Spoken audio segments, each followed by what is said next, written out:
Welkom bij Scheldemondig. Mijn naam is Jan Rubbens, presentator. En wij nodigen mensen uit met passie, denkers en doeners. En ditmaal hebben wij uitgekozen waterschap Scheldestromen. En Bert de Smet heeft de mogelijkheid om hier vanavond aanwezig te zijn.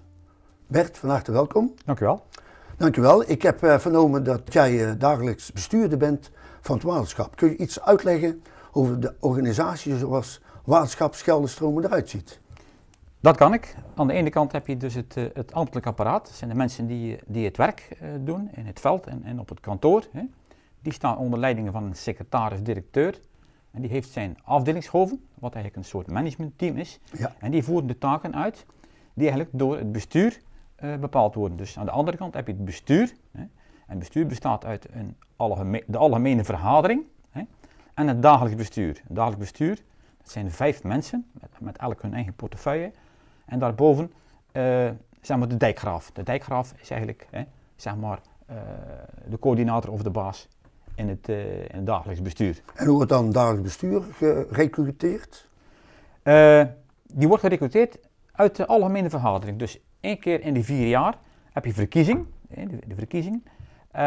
Daar komen dus de kandidaten uit voort. En als die gekozen zijn, dat dus 30 mensen. 30 mensen. En uit die 30 mensen mag dus de winnaar van de verkiezing, die mag een coalitie vormen. Hè? Ja, dus eigenlijk net zoals bij de gemeente heb je burgemeester, je hebt het college van burgemeester en wethouders en de gemeenteraad. Dat is exact hetzelfde. En de gemeenteraad is eigenlijk de controlerende instantie van B&W. Ja. En dat is bij het waterschap? Dat kunt u helemaal vergelijken. Er is 1 groot verschil. Er is binnen het algemeen bestuur van het waterschap heb je zogenaamde geborgde zetels. Dus ik heb net verteld, je hebt 30 zetels en er zijn 7 geborgd. Er zijn 3 van bedrijven. Dus ik zit er bijvoorbeeld in namens bedrijven. Je hebt 3 van de landbouw zijn geborgd en eentje van de natuur. En dat is bij wet bepaald. Dus om te voorkomen, je zou dus kunnen hebben bij alleen maar politiek, dat er bijvoorbeeld niemand van de natuur in zit. Of niemand van agrarisch of niemand van bedrijven. En die anderen, die zijn dan van politiek? Die komen gewoon van de lijstenstelsel van de politiek. Ja, de politiek. En dan de dijkgraaf. Die mogen de mensen kiezen. En de dijkgraaf, hoe wordt die benoemd? Die wordt benoemd. Door wie? Door de koning. Door de koning. Net als het koninklijk besluit. Ja, via de commissaris van de koningin. U kent de weg, hè? Ja. En je bent portefeuillehouder, waarvan? Waterkeringen. Wat houdt waterkeringen in? Waterkering, dat is simpel gezegd, dat zijn de dijken en de duinen die ons beschermen tegen de zee. Oké. En de zee is hier een breed begrip, want ook de Westerschelde wordt ook verstaan onder een deel van...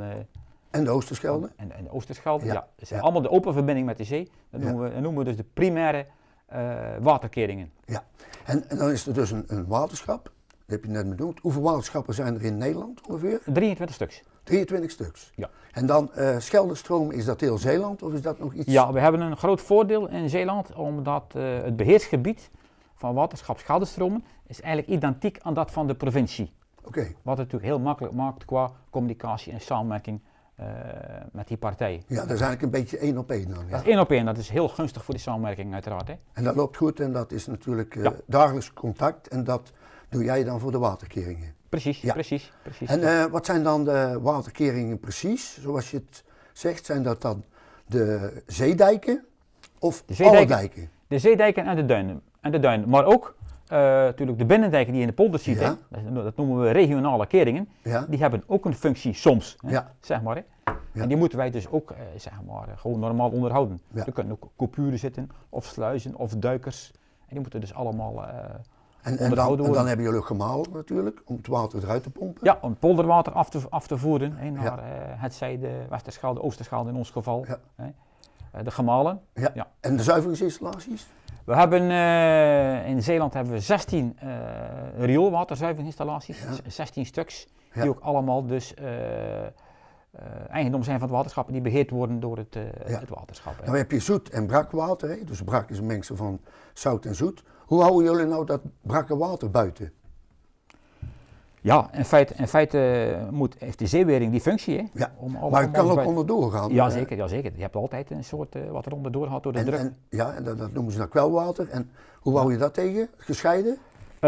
Slotenstelsel, maar je kunt het nooit helemaal. Er is altijd in die sloten is het altijd enige verzilting. En hoe ver je natuurlijk van de landinwaarts kom, Ja. hoe zoeter het water uiteraard wordt. Hè. Ja, ik heb me ook laten vertellen dat ze dus niet kunnen beregenen in sommige polders direct aan de Schelde. Vanwege het zoute water wat opwelt. Dan kunnen ze niet het land beregenen. Ja, omdat het te zout is. Omdat het Dat zout klopt, is, ja, ja. Maar dat ligt ook meer ook aan het ontwerp van je kwelsloten. Ja, ja, Hè. ja, Bijvoorbeeld ja. de waterdunen. Dat is een nieuw gebied. Hè. Ja. Er komt natuurlijk, volgend jaar komt daar zout water binnen, Ja. door het getij. Ja, als er ergens een risico is, dan is het daar wel. Hè. Ja. Dus daar zijn allemaal een nieuw kwelsysteem aangebracht, waarvan wij uitgaan dat dat niet tot zeg maar, problemen leidt voor de landbouw. Maar het is natuurlijk nooit nul. Hè. Je meet altijd zout Ja. Ja, ik ben bij landinwaarts. Perkpolder betrokken. En daar hebben ze ook een systeem om dat een beetje zoveel mogelijk gescheiden te houden. Ja. Ja. En ook een bellensysteem hebben ze bij Terneuzen. Bij de nieuwe zeesluis gaan ze het niet toepassen.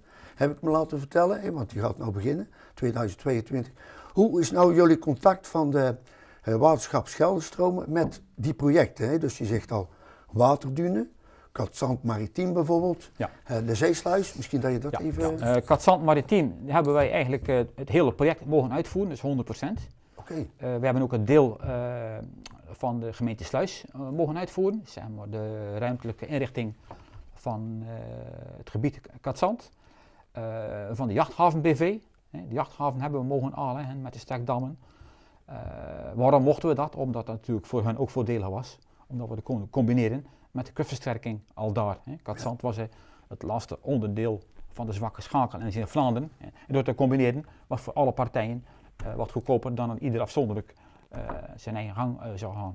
Ja, en dat is een prachtig project, want nou kom ik even op het puntje toerisme en vooral de fietsers. Nou, de wegen, de restaurants, zeg ik altijd maar, in Zeeland, vooral in Zeeuws-Vlaanderen, die zijn Vlaams. En de wegen er naartoe, die zijn Nederlands, Zeeuws. Ja, ja. En dat geeft natuurlijk een heleboel fietsers. Hoe gaan jullie om met die fietsers zo? Hè? Dus de zwakke schakels hebben jullie dat mooi gecombineerd met, over de duinen. Ja, nou het is zo dat wij hebben natuurlijk voor ons onderhoud aan de dijken en duinen hebben we sowieso onderhoudswegen nodig. Ja. En als we toch nieuw moeten aanleggen of repareren of anderszins, dan kijken we ook of die eventueel geschikt zijn om daar netjes te kunnen fietsen. Oh ja. Dus vaak kun je voor hetzelfde geld kun je de fietsers ook helpen, dus het toerisme faciliteren, zeg maar. En dat doen we graag. Ja. Dus bij de duinen is dat wel gelukt. En dan bij de zeedijken kun je vaak onderdijks fietsen, zowel buitendijks als binnendijks. Ja. En dan heb ik een vraag gehad van iemand. Zeg, zou het waterschap nou niet 2 fietspaden kunnen maken beneden aan de Schelde, dus voor de snelle fietsers en voor de langzame fietsers, bovenop de dijk? Want dat doen ze in België doen ze dat ook. Ja, ja. Is dat niet? Dat zie ik er nog niet meteen van komen. Ik denk dat dat niet En waarom niet? Is daar een bepaalde reden dat voor? is denk ik financieel te gewoon duur. niet haalbaar. Nee. Het is een zeg maar onloffelijk streven, maar ja. Dan zoom ik eventjes naar de polders. Je hebt daar dus poldersloten, die moeten gemaaid worden. Dat is ook allemaal jullie beheer? Ja, dat doen we dan waterbeheer. We moeten zorgen dat dus, het water wat in de sloot komt, hè, dat de kwaliteit van het water voldoende is. En er zijn ook Europese richtlijnen voor. Ja. Hè.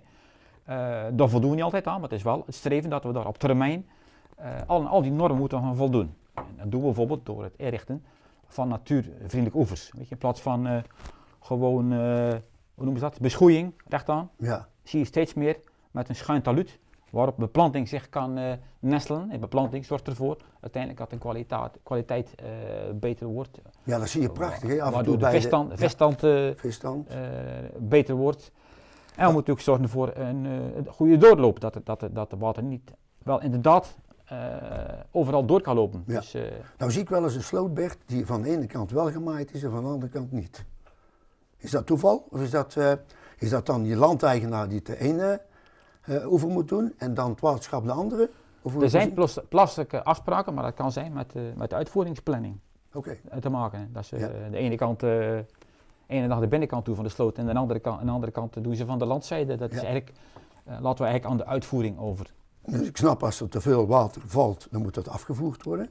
Is er ook nog een mogelijkheid in Zeeland om water toe te voeren als het bij een droge periode is, net als afgelopen maand? Nee, nauwelijks of niet. Nee. Nauwelijks of niet? Dat is ook een van de problemen in Zeeland. Hè. Ja. De aanvoer van zoet water in ons gebied.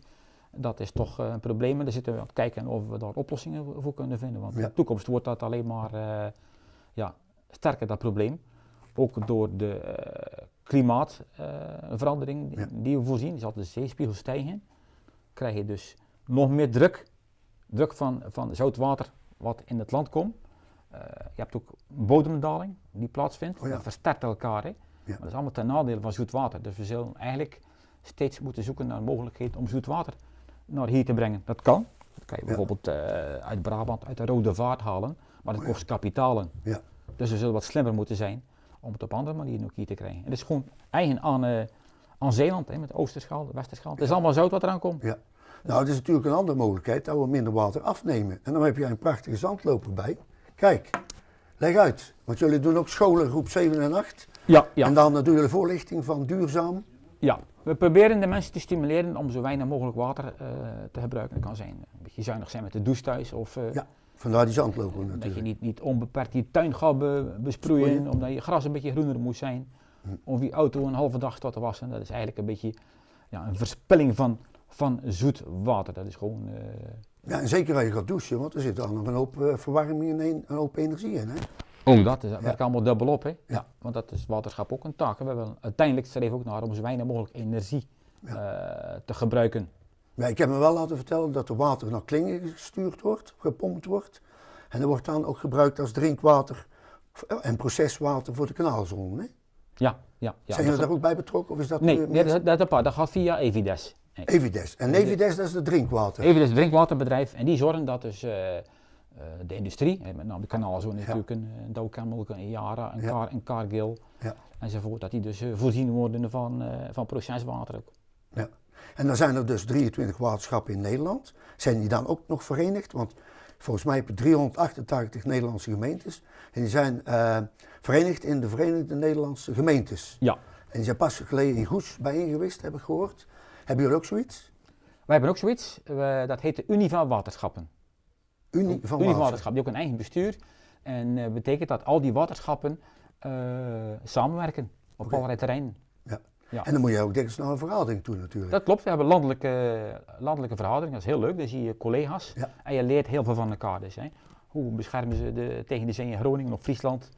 Het is weer allemaal iets anders dan in Zeeland, maar je leert van elkaar. Dus dat is eigenlijk een beetje het idee. Nou, het mooie is dat wij al 3 keer in mijn eentje op pad bij RTV Scheldemond. En zijn we al 3 keer op pad geweest met waterschap Scheldestromen. Dat is enerzijds Katzand Maritiem. Dan de paalhoofden die dus als paalrijen het water ingaan, als golfbrekers. En dan ook nog over muskusratten. Dus dat hebben we natuurlijk ook mooi, want je hebt dat heel mooi hier in de flyer. Dat wil ik toch even laten zien. Dat is dijken, water en wegen. En dat gebruiken jullie ook als voorlichting voor scholen. Precies, ja. Goed, we zijn bijna aan het einde van de aflevering. Heb jij nog een boodschap voor de kijkers? Dat je zegt bijvoorbeeld, houd de kwaliteit met z'n allen in de gaten.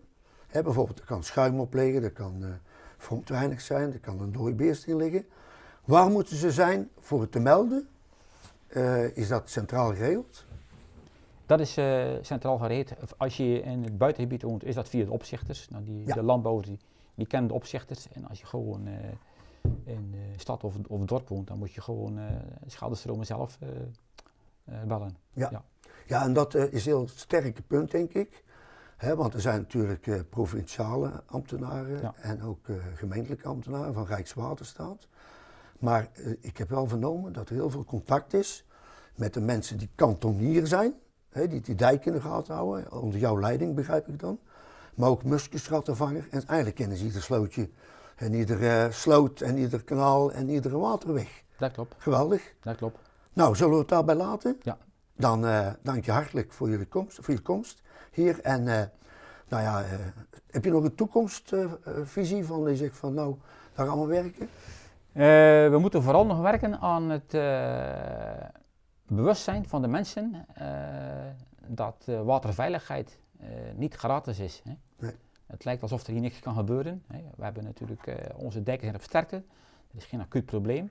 Maar de mensen moeten zich realiseren dat we zullen door moeten gaan met investeren in onze eigen veiligheid. Ja. Daar kan allemaal een steentje aan bijdragen. Ja. Nou, dat is een mooie afsluiting. Bert, hartelijk dank voor je komst. Dankjewel. En kijkers, tot de volgende keer.